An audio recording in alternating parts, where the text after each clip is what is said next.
Welcome to Stories Frame. ඔයා මලයාලම් සිනමාවට ආශක්ත කෙනෙක් නම් 2025 වසරේ අලුතෙන්ම රිලීස් වුණු මේ ෆිල්ම් තුල නම් නොබල ඉන්න එපා.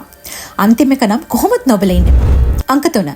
ටොමිනෝ තෝමස් රංගනයෙන් දායක වන මේ චිත්‍රපටයත් මර්ඩර් මිස්ටරි එකක් තමයි. අමර ෆීලික්ස් ඝාතනයේ ඇසින්දුරු සාක්ෂිකාරිනිය අලිෂාගේ මතකය මේ වෙනකොට නැති වෙලායි තියෙන්නේ.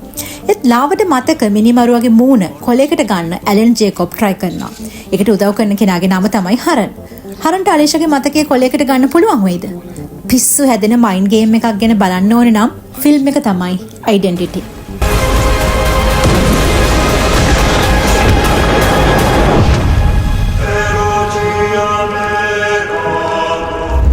අංක 2. බැසිල් ජෝසප්ගේ අලුත්ම චිත්‍රපටයට පාදක වෙන්නේ රත්තරන් බ්‍රෝකර් කෙනෙක් ගැන. මිනිස්සු ඊළන ප්‍රමාණයට රත්තරන් කසාදේ දවසට ගෙනියන පීපී අජේෂ් කසාදෙන් හම්බෙන සල්ලි වලින් ගාණ කවර් කරගන්නවා. උවමනා ප්‍රමාණයට සල්ලි තිබ්බේ නැත්නම් ඊට හරියන ප්‍රමාණයේ රත්තරන් ප්‍රමාණයක් ආයෙ අරගෙන යනවා. ඒත් වැඩේ සේරම අවුල් වෙන්නේ එහෙම දුන්න රත්තරන් ටිකේ සල්ලිවත් ඉතිරි පවුම් ගාණවත් මනාලිය වුණ ස්ටෙෆිනි දෙන්න බෑ කිව්වහම අජේෂ්ට මොකක් වෙයිද?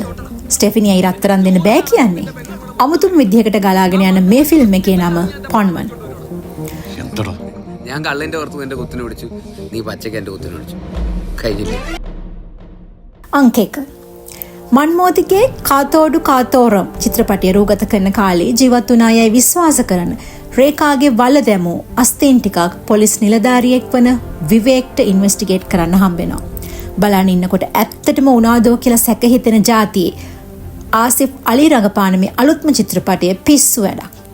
මිනිමරුවා දැනගෙනත් ඒ මිනිස්සයා මැරුවේ කවුද කියලා හිතාගන්න බැරුව විනාඩි 140ක් අපි මේ චිත්‍රපටය අස්සේ රවුම් ගහනවා. නම තමයි රේඛා චිත්‍රම්. මලයාලම් වල ඉස්සරහට එන්න තියෙන තව සුපිරි චිත්‍රපට කිහිපයක් ගැන ඉස්සරහට තව වීඩියෝ එකක් කරන්න. Face the world Abraham.